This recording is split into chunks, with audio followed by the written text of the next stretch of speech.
Hello there and welcome to Faith, Culture, Politics in Australia with Mark. I'm Mark, your host, and as always, if you want to keep up to date on what I'm presenting, hit that like and subscribe button, and if you are able to support, you can. Ultimately, it's important to support independent media just to keep the big guys honest. So today I'm bringing on a couple of guests from a political party here in South Australia. As we know, those who've watched my videos, I've done a little bit of talking into the upcoming election in March, and today I'm being joined by Angela Rojas and Jake Hall-Evans from Fair Go for Australia, which is a political party constructed by Sarah Game after pushing back from One Nation and going on her own and starting that party. And we have Angela and Jake running for the Legislative Council, which is the upper house here in South Australia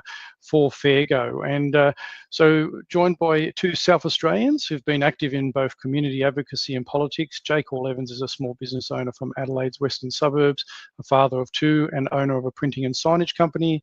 He's been involved in politics for several years, standing in both state and federal elections, and just recently now, obviously, standing for Fair Go as in the Legislative Council. He's focused on issues affecting families, small business and everyday cost of living pressures. Also joined by Angela Rojas, an Adelaide-based mother and community advocate, known for her work around children's wellbeing and age-appropriate content in schools and libraries. She's been active in campaigns focused on parental rights and child protection, and has trained as a film and games content assessor to support that work. Angela is also standing, obviously, in the Legislative Council for Fair Go Australia party here in South Australia. So welcome there, guys. Good to have you on board with me today. Thanks for having us on, Mark. Yes, thanks for the invitation.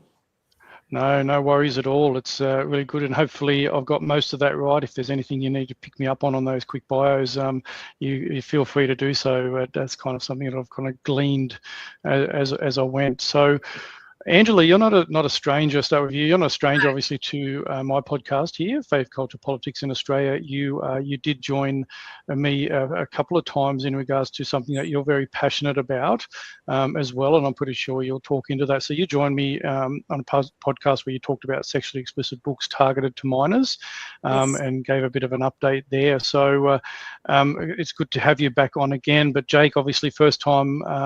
I'm going to be always give your perspective to the audience that follows Faith, Culture, Politics in Australia, and hear from you in regards to where you stand on a lot of things, and in particular your candidacy for Fair Go Australia. So I'm just wondering if there was anything that you wanted to elaborate on in regards to sort of your history and what's brought you here. I might just start with you, Jake, if I can, about kind of, where you've been, what's got you involved in politics and so forth. Well, thanks for the opportunity, Mark. What really got me involved in politics is looking at my own area. I was really disappointed with the representation. So I live in the western suburbs, and for a long time, the area had been represented by the Labor Party. It was also well recognised that the Liberal Party would put in dummy candidates at the last minute. So I was activated through a frustration at an event that I was at, and I went up to a Liberal leader at the time and said, I'm really disappointed we never get any good candidates. And that Liberal leader said to me, because people like you don't stand up and run. Now, I've had my time in the Liberal Party, and I've walked away because I think that both major parties aren't representing everyday Australians. But I think that is because people like us don't stand up. A part of that is because we are busy, working hard, trying to raise our families, trying to contribute to our communities. But it shouldn't, I don't believe that politics should be for a political class. I think politics should be for everyday people, and it should achieve outcomes that make their lives better. Yeah, well said. And so that was going to be something I was going to just quickly chuck through to you about obviously your Liberal Party candidacy and joining the Liberal Party, and obviously now going the other way. And clearly you've seen from fair go as an option for you to be able to move forward. For, I guess, the values that you stand for. Is that kind of, you've got it right? Yeah, look, I don't shy. Look, I'm a bit different to the average Polly. I'm very honest and transparent about why I was with the Liberal Party. I believe in freedoms of the individual. I believe in freedom of choice, and I'm a business owner. I believe in free enterprise. I don't think that excludes the government from stepping in when there's failures and when people need help. But I don't like a bigger government, an oppressive government, one that restricts people's freedoms. So that's why I was a Liberal. Over time, I've seen the Liberal Party really struggle to stand up and say who they are and what they stand for. I would question this election, what are they offering that's different to Labor? What vision do they have? I was never going to join another party. I had invites from other organisations and I declined. It was only after Sarah left One Nation and decided to stand as an independent, then form One Go. After a meeting with her, I really found her to be a conviction politician. You know, she is very open in saying that she's someone that got into politics by accident. But she's tried to make the most of being in that role. She's just a normal mother of 3 kids, a veterinarian, someone who's done a teaching degree. So very much like myself and Angela, we have children. We've got broad life experience. You know, I've worked for large organisations and I've started my own small business. I've got a mortgage. I pay the bills. You know, there's been situations in my life where you've got to navigate the complexities of every day. We all do. No matter whether you're on the wealthier end of our society or you're really struggling to get by, we all have issues that need to be dealt with, and we should really appreciate everyone's broad range of experience that they can bring to public discourse. Yeah, great. And I think, Angela, you mentioned the same when I've spoken to you about it before, is that you kind of felt warmed towards Sarah's style. You'd spoken to her and you've discussed quite a few things with her, and I think you were the same. You're drawn to that, to her passion, I guess, and just her, I guess, transparency in that. Is that kind of, what drew you to Fair Go as well?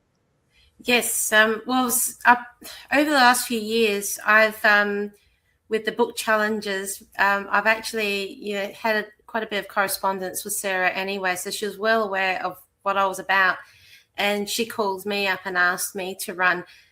Previously, I was with the Liberal Party for a while, and they showed, some Liberal Party members showed some support, but they did put me on the back burner and what I was doing, and I could feel that sense of division within the Liberal Party. And the fact that they wouldn't, stand up, and I was told essentially that with that petition that I had, that even if I had the 10,000 signatures last year, they weren't going to present it until after the South Australian elections. And, I just got a sense of that superficial support, not actual sincere support. And Sarah has always supported me.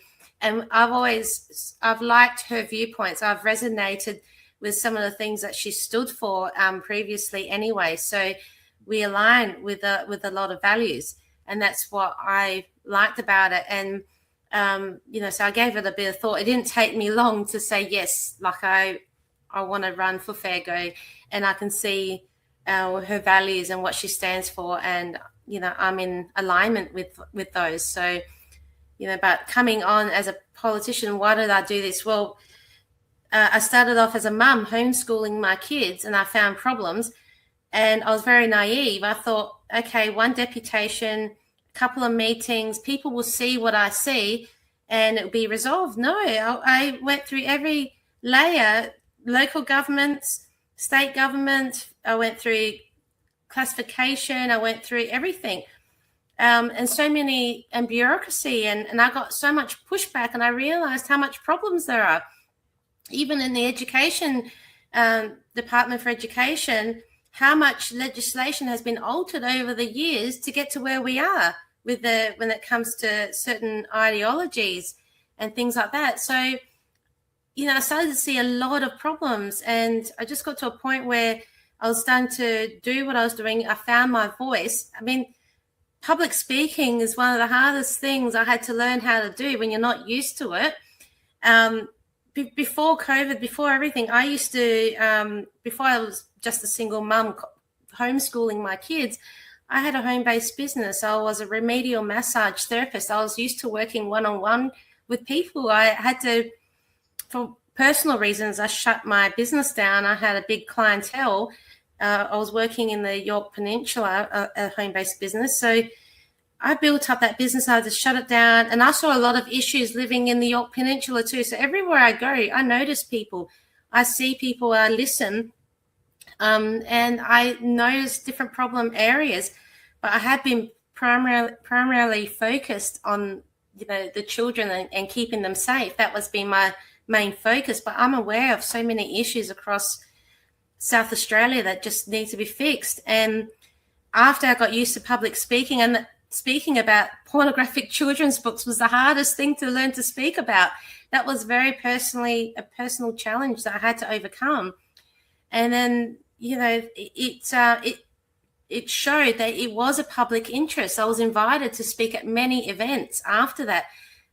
Even through Church and State, I flew to Western Australia last year, and he even took me over to DC, connected with an international group. So, and people are starting to message me and reach out and ask me advice. You know, they have concerns around the curriculum, and they've been told it's mandatory, and it's not, by the way. Certain parts might be, but when it comes to the comprehensive sexuality education. And I've been helping parents navigate through that and how to write emails to their school, how to approach the school boards. And I feel like I'm already serving the people already. I'm just not getting paid for it.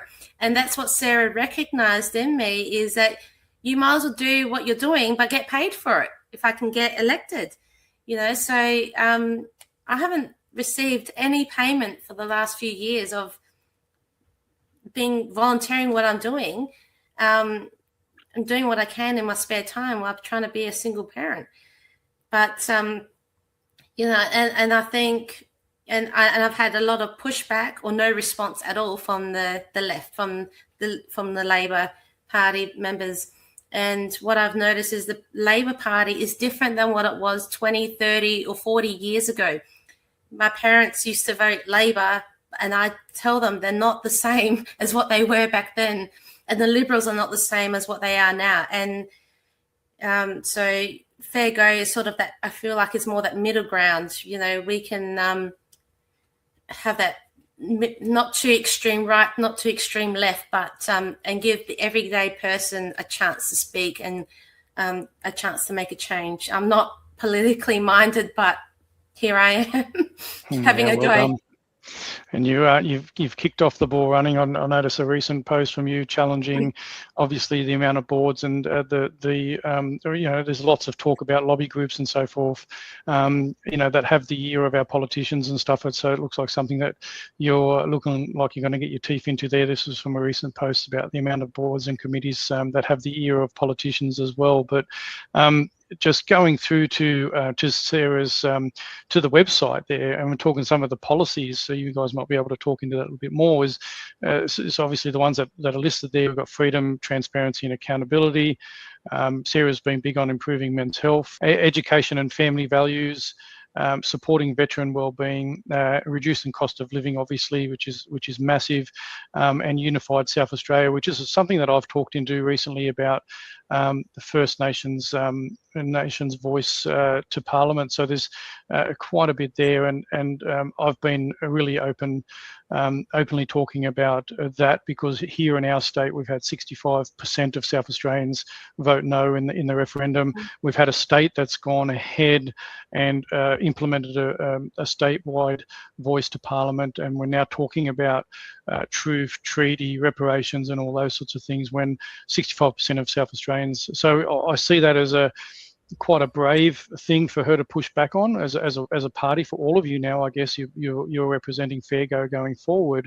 And the other thing that Sarah was quite hot on was the Emergency Management Act. Having lived through COVID, and I started my, I guess my transition into podcasting and talking out about what was going on through COVID. So there was a lot wrong through COVID, and the Emergency Management Act has definitely been put on steroids. And again, she was the only one that really was vocal about that. And as Jake mentioned earlier, but Liberal supported that with Labor putting that through. So there's lots of concerns there. So, and you might want to talk into those different policies that you have there and what sort of resonates with you guys the most. But I wanted to just kick off with you both and maybe get both of your take on this rushed hate speech bill that's being put through the federal parliament. I mean, that doesn't affect here. It affects all Australians, obviously. We're talking state election for you guys, but just because it's so topical at the moment, wondered if I could get a bit of your feedback on that. So, Jake, I wonder if I can just maybe start with you, because it's very polarised, and there's a lot wrong with this bill that's getting a lot of media attention. So, I'm just wondering if you had some thoughts on that. Yeah, look, Mark, I think that on the face of the bill that's being presented, there are a lot of concerning parts to it. The main piece that I'm concerned about is that one individual, the Attorney General, can determine any group to be a hate group. Now, at the risk of naming another political party, it wasn't too long ago that politicians were saying One Nation was a hate group from the left. So I'm concerned that anyone that the Attorney General or their party from any spectrum of politics dislikes could be listed as a hate group. I think there are potential loopholes. You have a religious exemption loophole. Now, I'm a practicing Catholic. I would never ask for my religion to be exempt from hate speech. I don't think inciting hate is appropriate. I think it's topical, though, as well, with what we've seen in South Australia recently, with people now from Writers' Week starting to make claims that there was political interference in regards to free speech. Now, some topics that we deal with in the public discourse are very sensitive. I understand that, but limiting people's ability to have a discussion or an opinion is really dangerous. We see censorship in countries like China. I think the barrier for me is someone calling people to cause harm to individuals, or are they having an opinion on a situation or a contemporary issue? I think they're two very different things. I also believe that individuals get caught up sometimes on a 30-second or less than 30 seconds, on a 3-second soundbite, and they very rarely have the opportunity to explain the context of what they are intending to mean. So I find it very dangerous that we're in a situation where you have one individual being able to classify a group of people as a hate group. I think that if that's going to happen, it should be the Parliament and a broad range of elected representatives to make that decision. I'd like to know on what basis that could be contested. And I also am concerned that we now have politicians inserting themselves or it's alleged that they're inserting themselves into limiting free speech. Yeah, that's a massive worry, and that's one of my concerns. And quite a while ago, I wasn't too focused on politics or these sorts of topics, or even never really considered the free speech aspect myself for a long time. But during COVID, it really heightened that for me in particular, because I was one of those people that was silenced. So it really concerns me how far this is going. Now, obviously, if we're talking about anti-Semitism, or if we're talking about Islamophobia, now these are things that have been very much broadcast and topical and been made very emotive. But again, I feel the same way about the free speech. This is just personally me, in regards to the sunlight is the best disinfectant. I would rather, and a good friend of mine says this as well, I would rather know if my neighbour actually hates me or wants to kill me than having their voice suppressed. So I'd rather have that out in the public sphere, and identify and know people that think that way, and then call them out adequately for it. I think the path we're going is a very slippery slope, and that's obviously my personal view there. Obviously, talking into what you mentioned, but you articulated your thoughts on this very well, and I think they're very, very valid thoughts. And Angela, how about yourself? Have you had much time to have a look at or think about this legislation and the fact that it's sort of been rushed through? I think we're given very limited time to have submissions in regards to it. 3 days, I think they're going to be voting on it. Very little time. What's your thoughts on this? I haven't had a real good look at it, but isn't it just like the Labor side to rush policy and legislation through? They did that just before the last elections. Throughout the whole, since COVID, I mean, there were so many things that we were labelled every time we spoke up against something with freedom of speech, or anti-vaxxers, or anti-this, or homophobic, whatever labels they want to give us. So it's, one way, we were the bad guys, we were the haters, and this and that. And then over the years, you saw how the narrative has changed and things are slightly changing a bit. It just, I don't know what to, I think they're just stepping and squashing freedom of speech too much. It's hard because of, we've seen those, certain, maybe there might be extreme groups out there who are doing a lot more damage. And it's affecting all of us. It shouldn't. I really don't have too much of an opinion. I haven't looked too much at the legislation and details, but I think everyone has a right for freedom of speech and expression. If an individual is being targeted by a certain thing, they should just be reporting it properly and letting people deal with one situation at a time, and not group everyone up into the same group.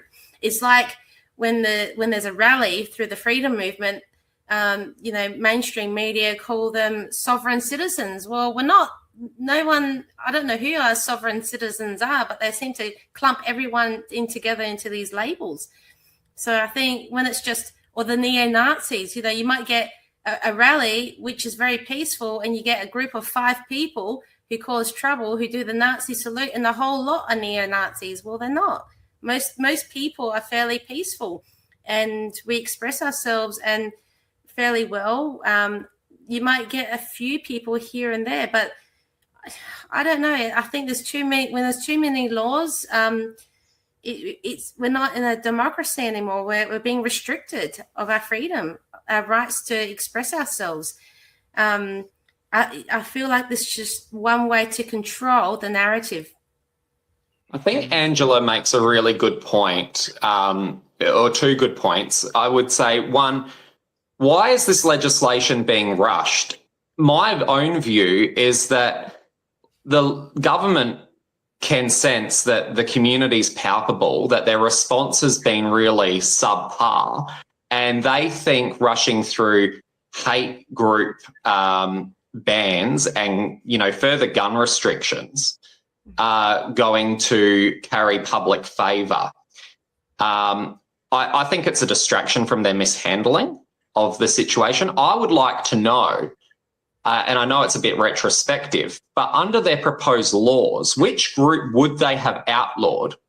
Which hate group would they have outlawed to prevent this terrorist attack? You know, as far as I'm concerned, we've been told that there were 2 actors that went over to the Philippines, got training. So is that a group? Will an individual be a group? I think that there are questions around, you know, why can a non-citizen get a gun in New South Wales? You know, and that's a question for the New South Wales government. But I think it's really a distraction from Labor to say, oh, back when Howard did a gun buyback, that was popular. So we're just going to take that and apply it to a situation which is completely different because we've mishandled the situation.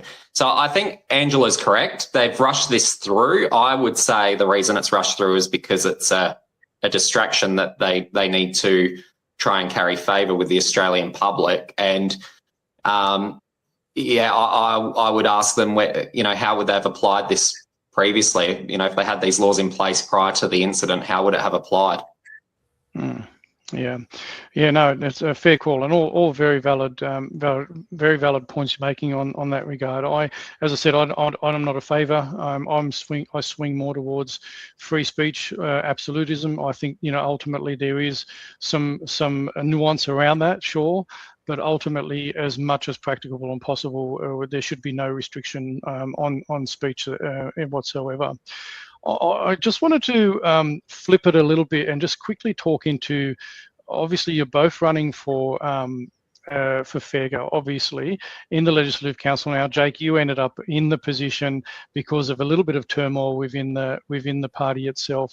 Now, I wonder whether you guys had a bit of feedback about just a bit of people that are looking to vote for Fairgo, that are sitting on the fence, you know, feeling a little bit, oh, I'm not really sure, because obviously we have this recent advertiser piece.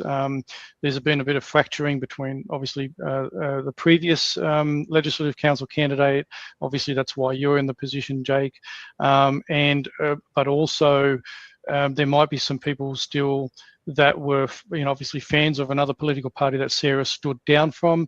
How do you guys, and I know you're not sort of personally involved in that top level kind of stuff, but how would you sort of explain to the public that are looking to vote for a good decent candidate or a political party with some of that little bit of fracturing that's happened and over the last sort of, you know, year or so?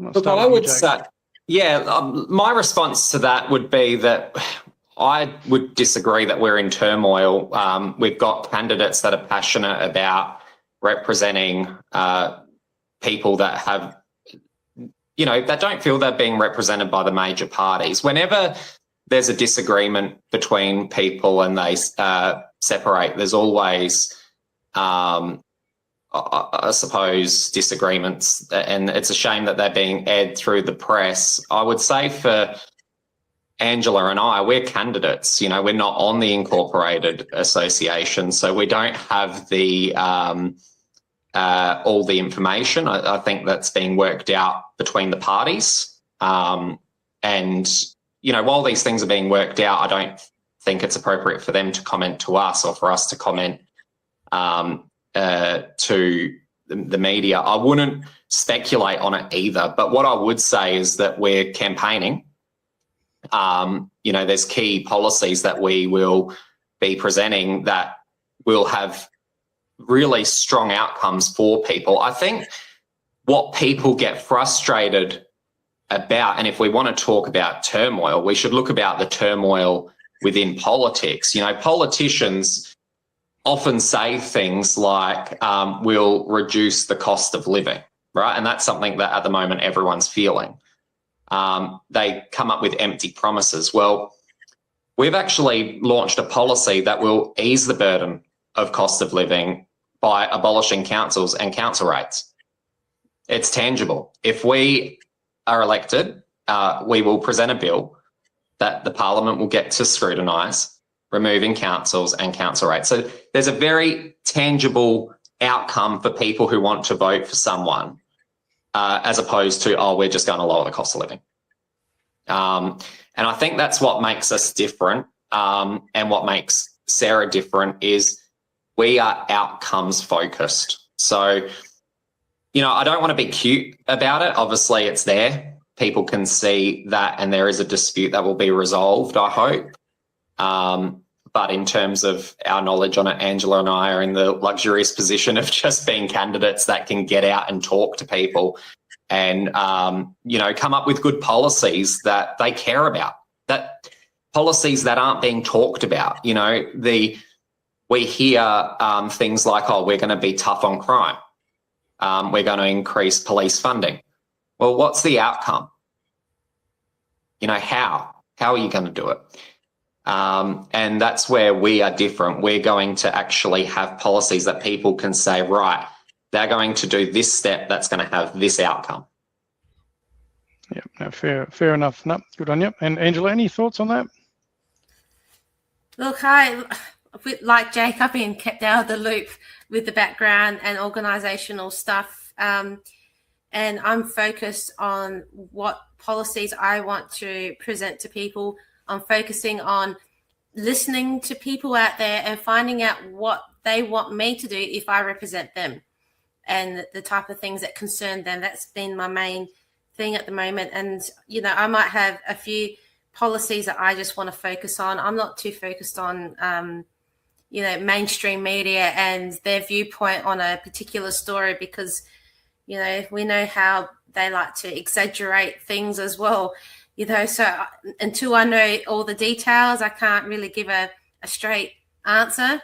But I've been reassured that everything's fine with Fairgo and our organisation.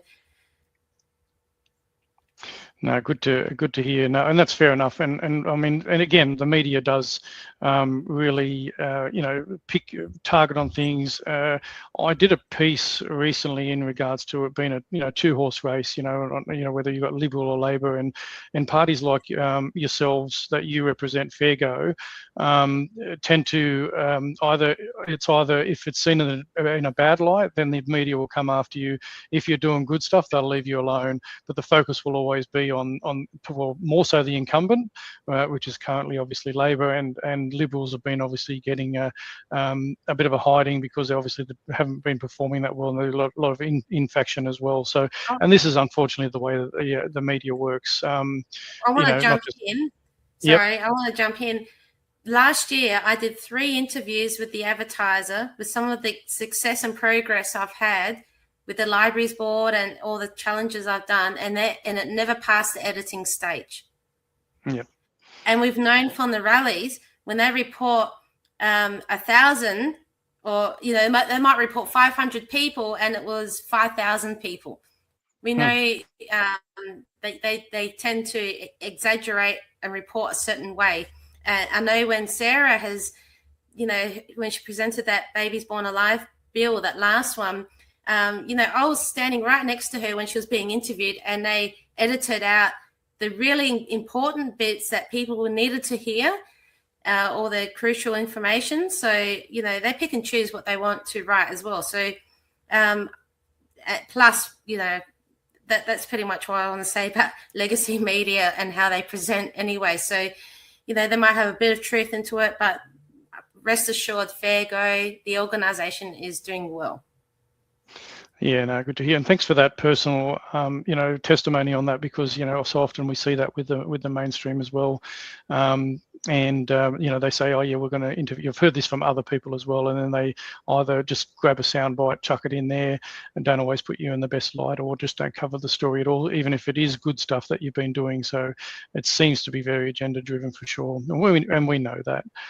I wanted to jump in quickly and get your thoughts on, because I guess for me it's about trying to be honest and transparent to South Australians. I mean, this broadcasts all around Australia and elsewhere, but in regards to, you know, the realism of the centre right or the conservative kind of situation within South Australian politics and also federal politics, I put a bit of a video together a little while ago. It was called South Australia's Votes in 2026. So centre right conservatives, you know, will you let your votes be exhausted. But I kind of worked out, and again, this is sort of my rough calculations, and I can be corrected, but it worked out to between for your legislative council that you guys are looking to run in here in South Australia, we're looking at around between 90 to 100,000 as a quota. Now, I did some, I did a spreadsheet, I put it together so I could do a bit of an explainer for people about all this, and I had your names. I knew some of the candidates for other parties and that as well. But one of the key things for me is that South Australians, there's about 120,000 odd that just didn't vote. So these are people that are enrolled to vote that just didn't vote. And then you've got your invalid votes is around the $40,000, so 40,000 people. So we're talking nearly 160,000 South Australians that didn't participate in a proper vote last time around. Now that's nearly 2 legislative council candidates. That's quite substantial. And if we're looking at the numbers at the moment, they're predicting two for, say, Liberals. They reckon they're going to get decimated. Labor's going to pick up some, and it kind of leaves, probably at the most maybe 3 or so, if all the people voted that didn't vote before. What's your take on that? Like, do you see that as being sort of fair? And looking at the sort of the conservative centre-right parties that are running in South Australia, let's say you've got three spots available for you. What do you see as a challenge for yourself? What will you try and do between now and March to obviously try and get as much of that quota? If we're looking at, so let's say both of you getting elected for fair go, we're talking nearly 180,000 to 200,000 votes from South Australians. So how do you see that as a challenge? I know it's a bit of a sort of tricky question, but I just wonder if you had the the scope to be able to comment on that, and whether I got it right as well. Yeah, look, Mark, I'll start off by saying, with the leadership change in the Liberal Party, Ashton Hearn said they've got an uphill battle. What I would say is, under the really undemocratic donation law reforms, minor parties have an uphill mountain to climb. I think it's inappropriate to have the major parties campaigning on South Australians' taxpayer money. But what I would say as well is, if you're expecting taxpayers to pay for political parties to campaign, you should make it fair and level the playing field, because, as you said, the majors get most of the media, they're getting most of the money, public money. And Angela and I, this is how crazy it is. As a business owner, I can't even loan myself money to campaign or donate to myself to campaign. So this isn't even about political influence from lobby groups, which minor parties like us wouldn't get donations from them anyway, right? The majors would. But Angela and I can't even generate our own money through our work, through our friends, our family. So we are really reliant on campaigning hard and grassroots, talking to people like yourself and other grassroots media, which is fantastic, because you guys do give us the light of day. We are under no illusion. We need to burst out of the gate and tell people who we are and why they should vote for us. And what I would say to those people who didn't vote or voted in a way that it was ineligible to be counted is, please don't waste your vote. I know that you're frustrated. I know that you feel as if your vote doesn't count, but as an individual, you feel as if it doesn't count. But when you group it together as 120,000, as you said, Mark, it's almost 2 quotas. What I would say to you is, try and find candidates or parties that do want to make a difference. And I can tell you that Sarah has stood up. She was the only parliamentarian that stood up against the emergency powers, power grab bill. All the others just waved it through. So I know that sometimes systems can seem imperfect, but we operate in an imperfect world. Incremental change is better than no incremental change. And also, if we don't vote, we get what we get. And, you know, my son's 8 and he says you get what you get and you don't get upset, right? If you don't vote, that's what you're going to have to live by. You know? Most of the people that are frustrated, we all grumble, right? I was grumbling. That's how I got into politics. I was being a bit of a, you know, a smart individual who went up to someone and said, why do I get bad candidates? Well, because you don't show up, right? So why do we get bad politicians? Well, some of us don't vote. So I'd encourage you to make your vote count. Get in contact with Angela and I. We're transparent. We'll answer you. We'll get back to you. You know, even scrutinise your other candidates. You know, I always say just ask questions.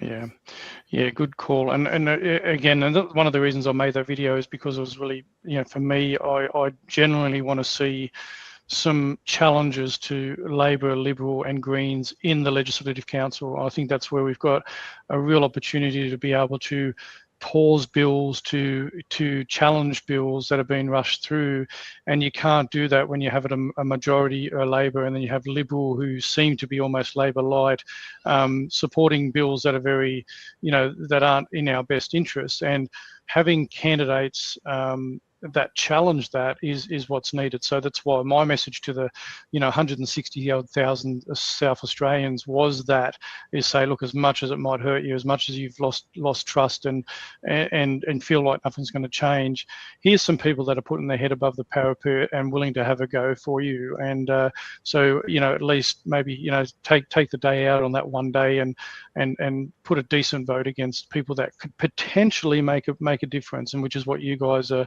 obviously trying to do. Not sure if you had did you have any insights into that as well, Angela, in regards to that follow up from Jake?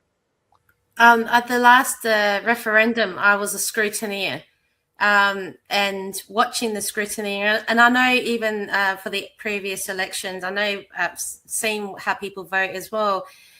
Please, the only thing I'm going to say, and this is backing up what Jake was saying, please vote intentionally if you can. Don't do those donkey votes. Don't vote 1, 2, 3, 4, 5, 6. And don't draw penises on the voting cards and all sorts of stuff. Just vote properly. You know, don't be stupid, because, you know, some people do really stupid things and they waste their vote just to get their name ticked off. If you want change, I know you don't, you know, you don't support any government. You don't believe in we're not supposed to believe in government, but if you want change, maybe try to vote properly. And I know there are some groups who follow the common law stuff, and this is what frustrated me. I understand where they come from, and they've somehow decided not to vote or to exhaust their vote, where they might vote 1 and they exhaust the vote and they don't do any preferences. Take the time. I know we're all frustrated, but if you get to know your local candidates, even the upper house ones, work out who you want to preference, but don't waste your vote. That's, like you said, that's too status quo. You know, that could go towards a good candidate to get in or two. You know, so don't waste your votes, and try to be mindful of how you vote, because I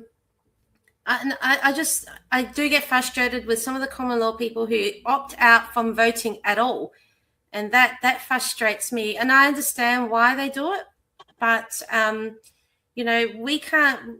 We're still in this system, and you know, whatever happens in this system affects you.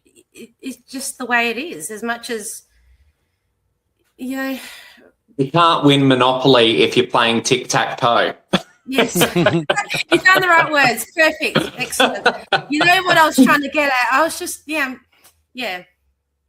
Don't waste your votes.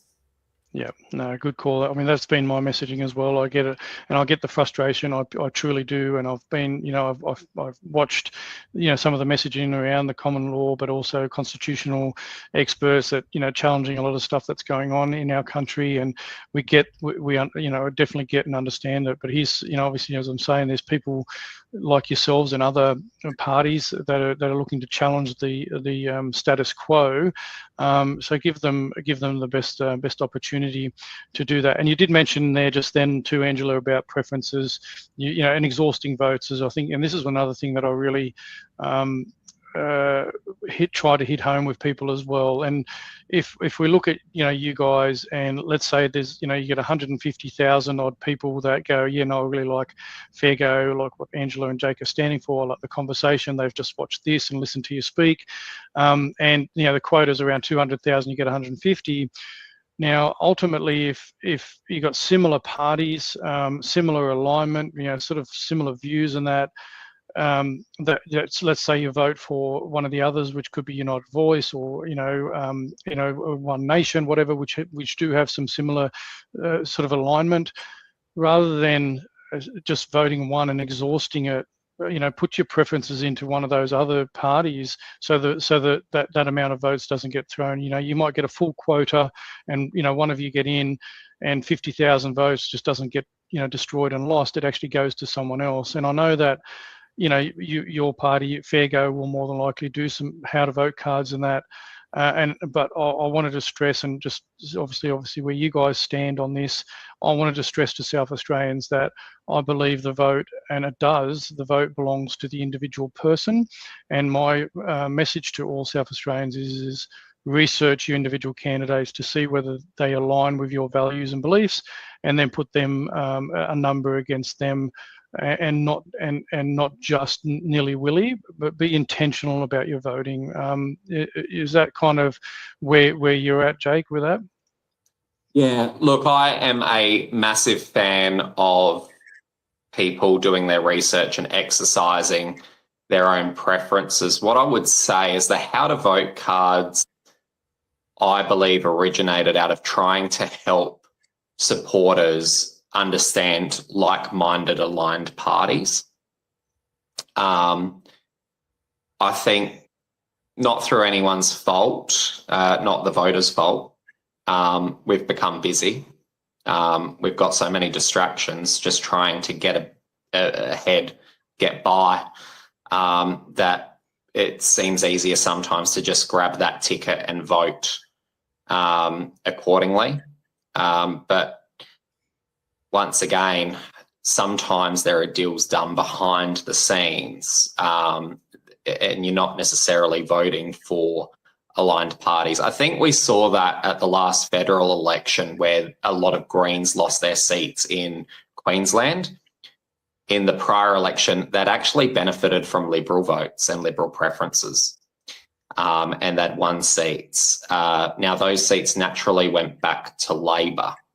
So sometimes it's a difficult one, because what we saw is Labor gain more seats, so they've got a larger majority, where the Greens were at least being a pain in their backside. Would I like to have seen some of those Green characters return? Not really. But would I have liked to see Albanese without such a large majority? Yes. Do I get scared about a Malinaskis supermajority? I really do. I think this government's been, we need to remember that Labor was only out of government for 4 years in South Australia. You know, they've dominated the political landscape here. So anytime there's an issue with our health system, with our infrastructure, with our state debt, with housing, we need to remember that the Labor Party has, been in government for a long time in South Australia with a 4-year break. Mm. And in those 4 years, we had COVID, right? Mm-hmm. So the number one focus wasn't getting on with solving problems, it was managing a crisis. And I think that, I've got friends who are on the left. I know that's a bit, of something that you're not meant to say nowadays. I try and listen to a broad range of people. But even they say Labor needed another 4 years in the wilderness at least to come up with some policy. This government, all they've achieved, in my view, is bringing back events post-COVID. And that's great. It's good for businesses. Like I do a lot of hospitality business signage, and things like the Gather Round and Live Golf and Clipsal bring a lot of people to events, and they do spend money. But, you know, our homeless rate has skyrocketed. You know, we've got people, we've got single parents living in tents with their children in this country. You know, we've got teachers leaving classrooms in droves and not retiring, which is a big issue. We've got more teachers retiring than we do taking up the profession. But we've got new teachers going, I can't teach this class because I don't have the support. And then to Angela's point, then the curriculum sometimes doesn't focus on the basics. You know, we've got a health system where people with disability and people who should be in aged care can't get the care they deserve, and then people with an emergency are ramped, and doctors are asking for stab-proof vests. You know, we've got big issues in this country, and Labor doesn't have policies to solve these problems. I mean, I congratulate the Premier for looking into, you know, as a parent, looking into the addiction of phones and youths. I might disagree with some of his application of laws to achieve that. But that's really, aside from events, the only thing he's achieved in 4 years. The rest is window dressing. You know, we've got land release. It's not one house built. You know, so I think that, yeah, we need to make sure that we don't waste those preferences, because that super majority from Labor with, you know, so far I haven't really seen any great announcements, policy ideas from him. Yeah, and I think a lot of people probably agree with that, and that's probably one of the worst things that would concern me going forward, particularly is a super majority of Labor, and then obviously if you had Greens on top of that. But I mean, it wouldn't matter. Liberals and Greens would be wouldn't be useful in any regards for anything, because if you had a majority, then they can come and do what they want. And that's why I've always said that the Legislative Council is massively important in regards to having people from maybe, you know, that centre conservative, centre right kind of, you know, thinking and framework, actually challenging Labor and the Greens. I mean, you know, I don't think it's any secret that Labor, Greens, sit sort of more on that socialist kind of mindset, that socialist bent, and I don't think anybody could, you know, contest that too much. And we do need some challenges in the Legislative Council, in particular, to being able to challenge bills going forward. And we've seen what happens when you've got the ability to rush through legislation. Did you have anything further to add on from what Jake was saying, Angela, in that regard? No, I think people just need to be more conscious. I mean, over the last 5-6 years, I've noticed that people are becoming more politically involved or aware since COVID, since lockdowns, and we need to keep doing our research. If you can help volunteer and you'd like to help us in some way, whether it's man booths or give out how to vote cards, or just if there's any other way that you can help volunteer, please reach out to us on our on my Facebook page or on Jake's. You know, we've got I've got my email address there, or we have you can send us a direct message. There'll be ways that you can send us an email, or send Sarah an email to her you know, her Parliament email address. But we are looking and starting to reach out to volunteers and to start organising things. So if you can't do too much, at least help, and you want to get involved, you know, reach out. We need volunteers. So, and we're going to announce, hopefully sometime soon, some of our other candidates. So this will be exciting on, you know, who we going to announce as well.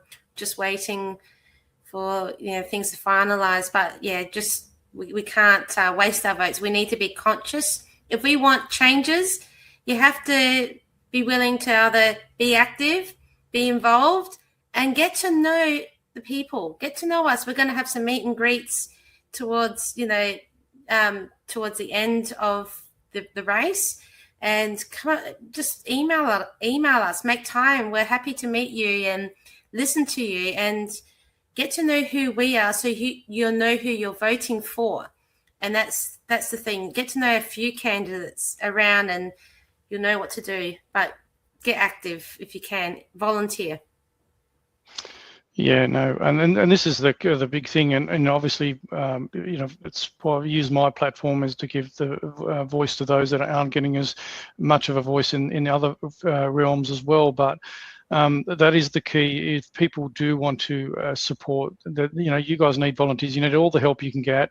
From what I've said, obviously I've done articles about it. I've spoken about it, about how it is just a 2-horse race here in our state in regards to that. So if people want to check that out, obviously I've written about it, I know about it. You guys are up against it. So the media does support the incumbents, the bigger parties, and you guys need to try and do whatever you can to try and break through that.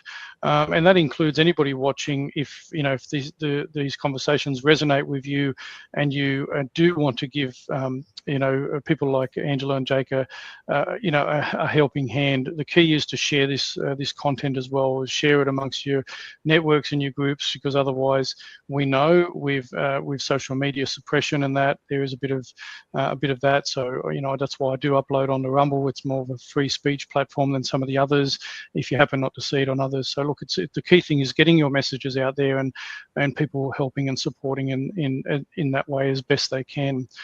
So I'm just sort of conscious of time, but I do want to give you obviously as much opportunity to talk into as much as you choose.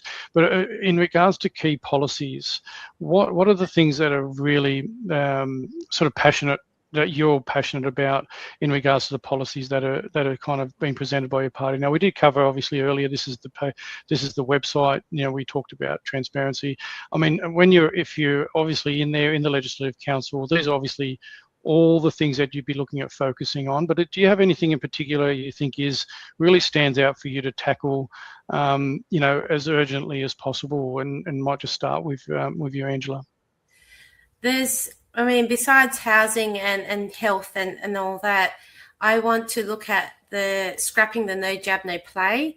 That's something I want to look at, because there's lots of children that from age 3 who are ineligible to go to preschool or to childcare because of the no jab, no play policy. I believe every children deserves a chance for early education if they need it, especially with special needs kids.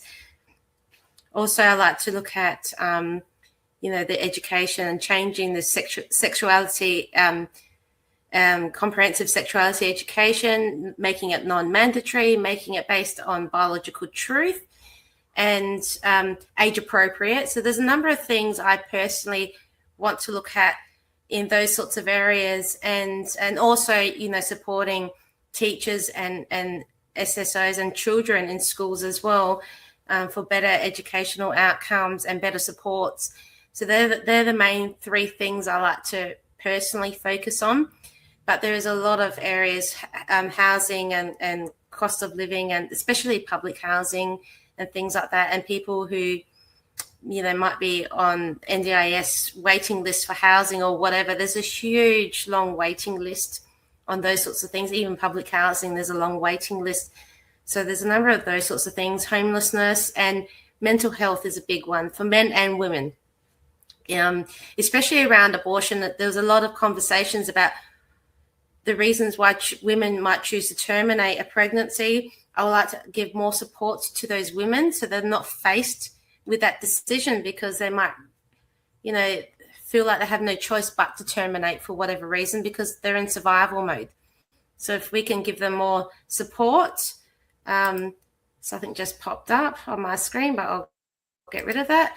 But anyway, yeah, so it's that's what I would like to look at, and on giving more women support so they don't have to choose termination for pregnancy. So that's the things that I'd like to look at some point. Yeah, sounds great. And Jake, how about yourself? Is there something that you've thought about and focused on?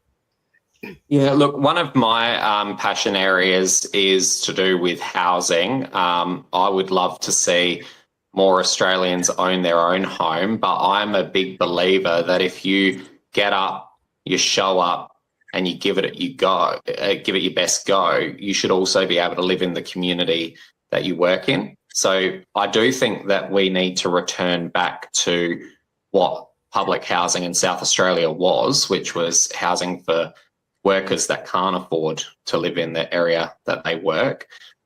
We are in a crazy situation with people with decent jobs like police and teachers can't afford to live in suburbs like Seaton in the western suburbs. That's crazy. I would love to have the copper that keeps me safe or the teacher who teaches my kids live in the community that they serve. So that for me is a huge issue at the moment. I grew up with a single mum who had 3 children and we were in public housing.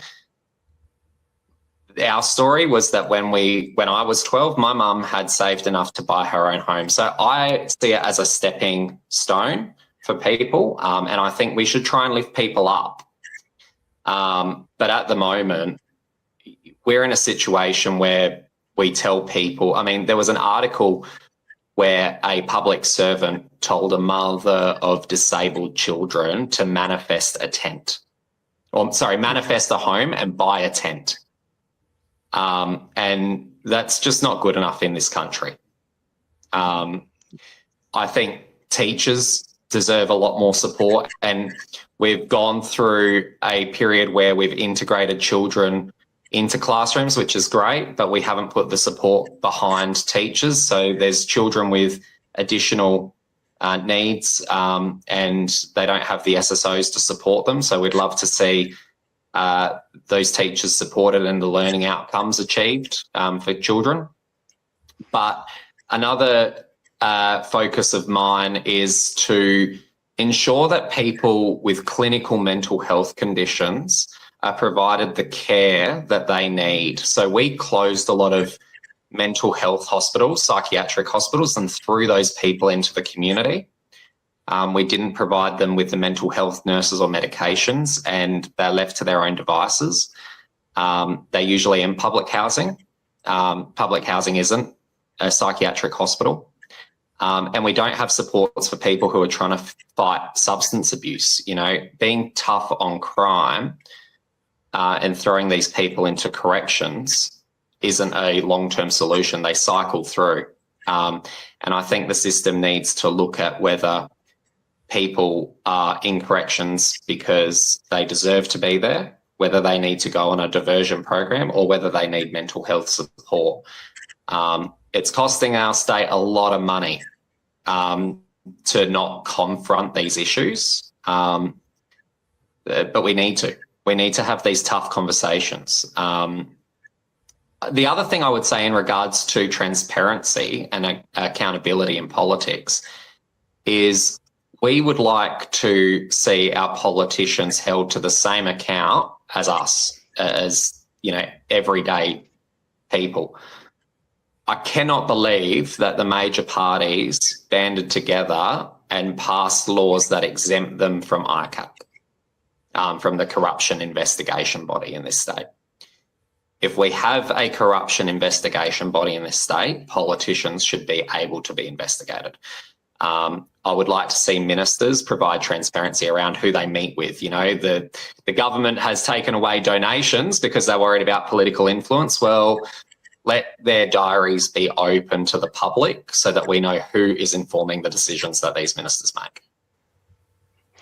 Yeah, that's a pretty powerful one, and wouldn't get any arguments from me. I think when politicians do rely on us to pay them the wages, and quite substantially in a lot of places, they should be beholden to. But there hasn't been transparency is actually a huge thing, and this is why I think a lot of people have gone and put their hands up in the air and gone, well, what's the use? You know, government's corrupt, and in particular, I've shared a couple of stories recently, obviously about that ICAC and about how people, 70% of respondents or something like that was quite a substantial figure, felt that there was a lot of there wasn't enough transparency in or accountability in government. So it says a lot about where we are, and those things really need to change. So it's quite a task for yourself to challenge, to buck the trend, because ultimately, obviously the major parties, the legacy parties, Liberal and Labor, have the control for a very long time. And I guess this is why a lot of the legislation has been put in regards to those new laws in regards to political donations and all those sorts of things. It almost seems like they're stacking it in their favour. But that's just my view, and it would be nice to see some candidates that are actually willing to have a go at challenging those norms. So well done on and good luck with that, because that's you're going to be up against it with that. So what's the biggest concern with a new Labor government going forward beyond March? What do you think's the biggest challenge? For me, it's the status quo. So if you're happy with the status quo, you know what you're going to get. If you want something different, vote fair go.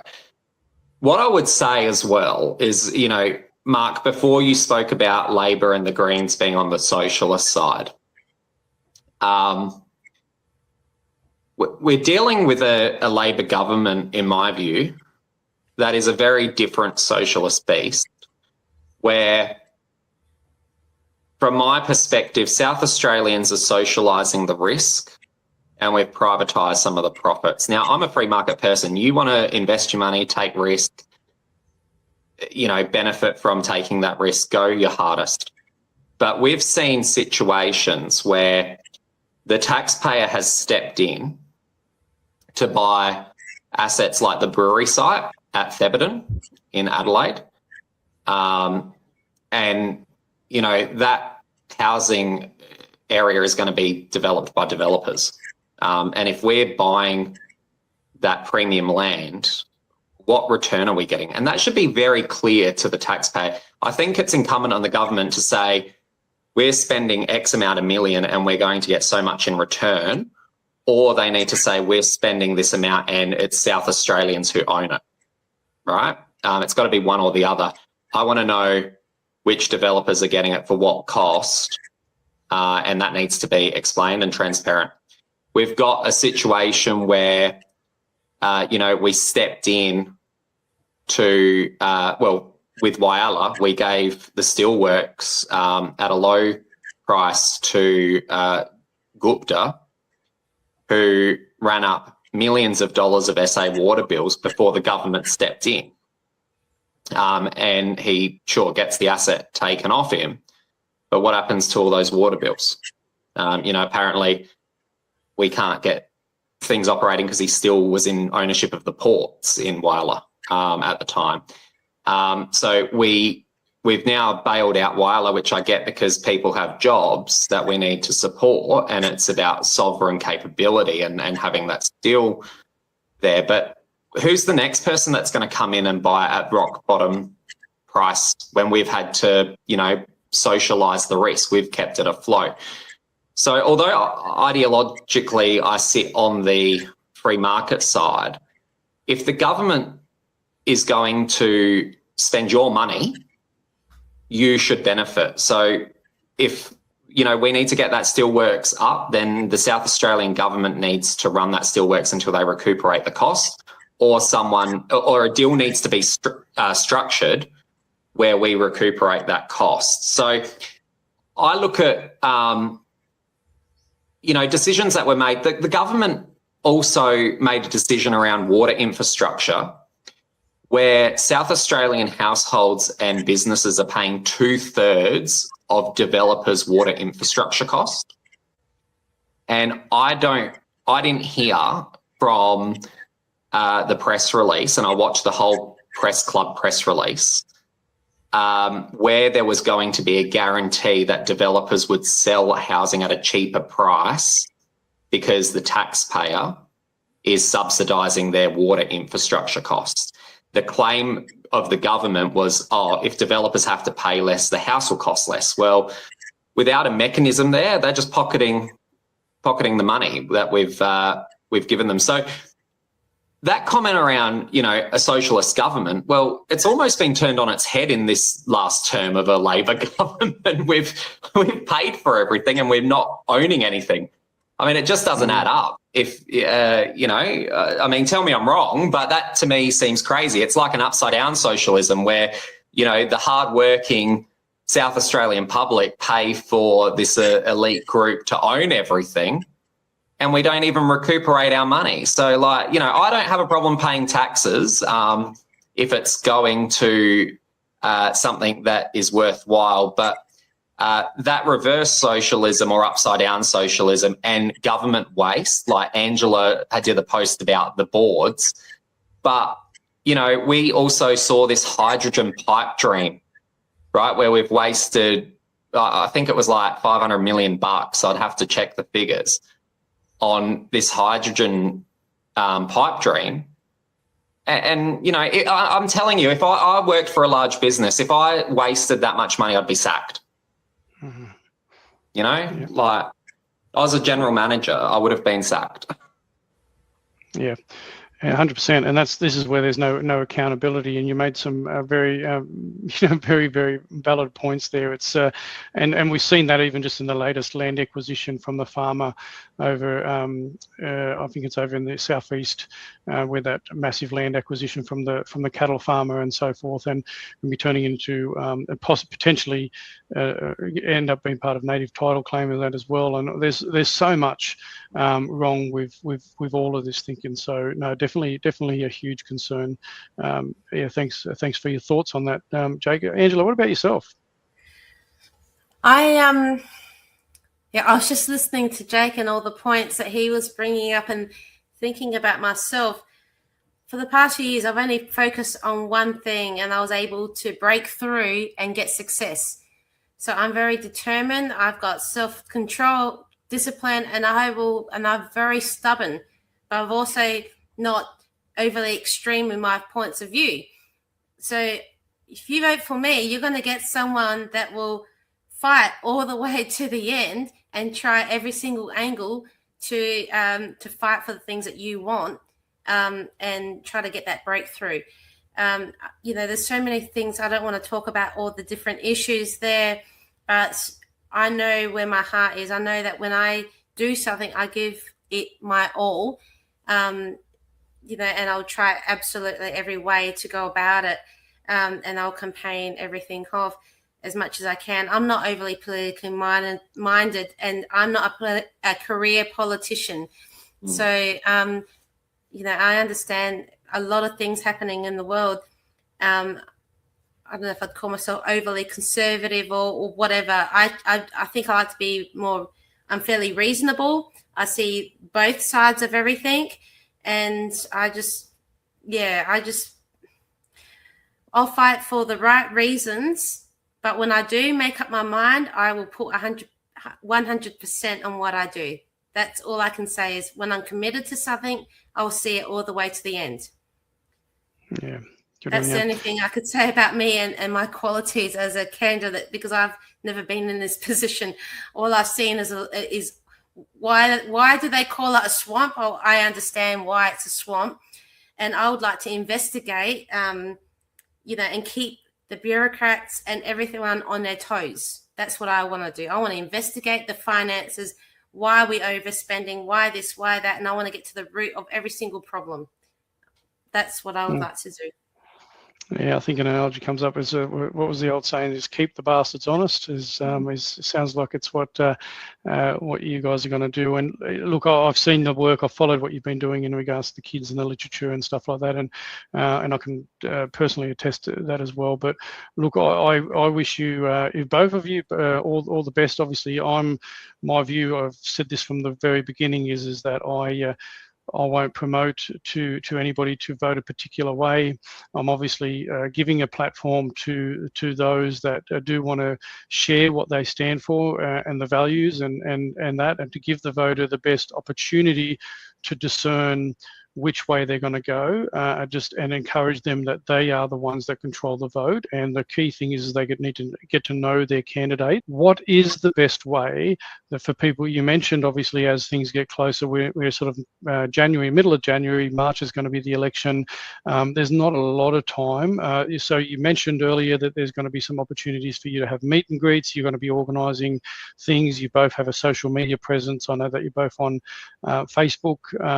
So Angela Rojas and Jake, you've got obviously your Facebook. I think it's Jake Hall Evans Fair Go for Australians as well. And obviously you've got Sarah Game. If people know, obviously Fair Go, they can jump on there and send any, I guess, requests there, even if it's another podcast platform that wants to reach out to you to get you guys out there and get your messages out there. So is that kind of the best way, is to, jump onto your social media, send you a message, and you can obviously give emails and phone numbers and all those sorts of things. Is that the best way? And volunteers is another thing that you're looking at for as well. We also have a website which is votefairgo.org.au. So yeah, people are able to go to votefairgo.org.au, and at the bottom there is a contact us form where people can engage with us there. So you can either say, hey, here's an issue that we want you to look at, or hey, I'd love to help you guys out on the campaign, or even ask us about something you've heard here today. We'll get back to you. Yeah, not too easy. So votefairgo.org.au is the one. That's the correct one. That should get that up there, and then people can reach out that way and get in touch and see if they can support in any way they can. As I said, smaller parties like yourselves need all the support they can get from South Australians in there. Obviously, we could spend hours talking on a podcast like this about all the different challenges that face us here as South Australians, because there's a multitude of ones. But I think, if people do want to unpick a few of those policies with you and talk about some other things, then the best way is to reach out personally for you to be able to have those personal discussions. I know net zero is a big thing, and there's other things. There's many topics that people would probably talk into. So look, appreciate your time, guys. Don't know if you wanted to have any sort of further parting comments, but other than that, I'll let you get on with your day. We're sort of cracking on a little bit, but happy for you to share any sort of last thoughts with the viewers before we go. Oh, look, Mark, could I just thank you for doing what you do? I think whether it's having us on or any other candidate, people deserve knowing who is running for them. And I'm a big believer in choice and freedom of choice, right? So I don't think you have a choice or freedom if you're not informed.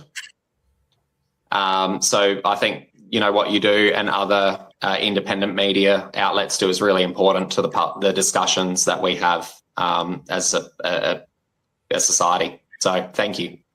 Yeah, good on you. Appreciate that. Thank you.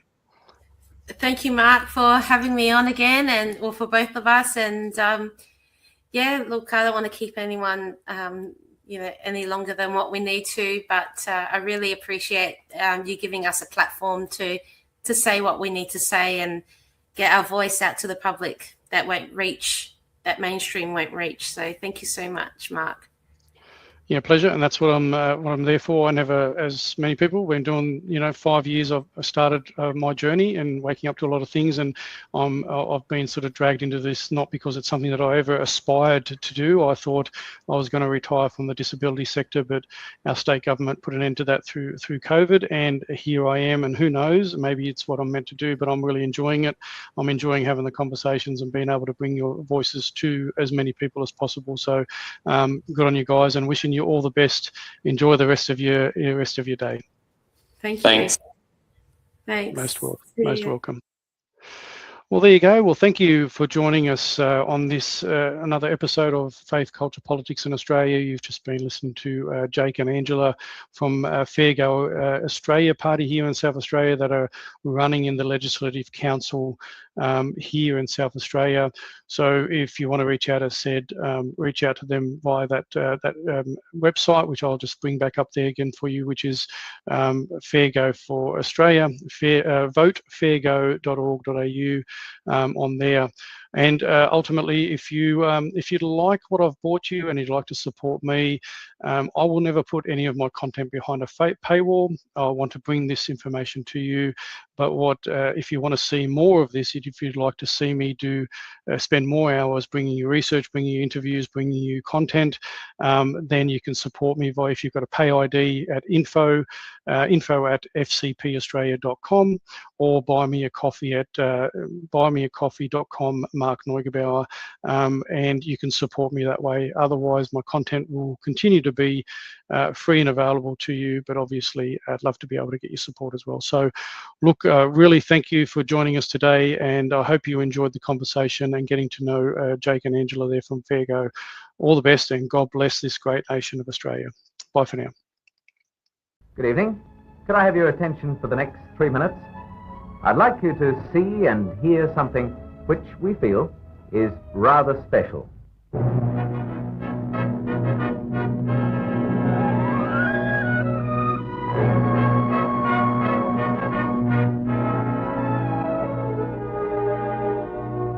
Here in this God-given land of ours, Australia, this proud possession, our own piece of earth, that was built by our fathers who pioneered our heritage.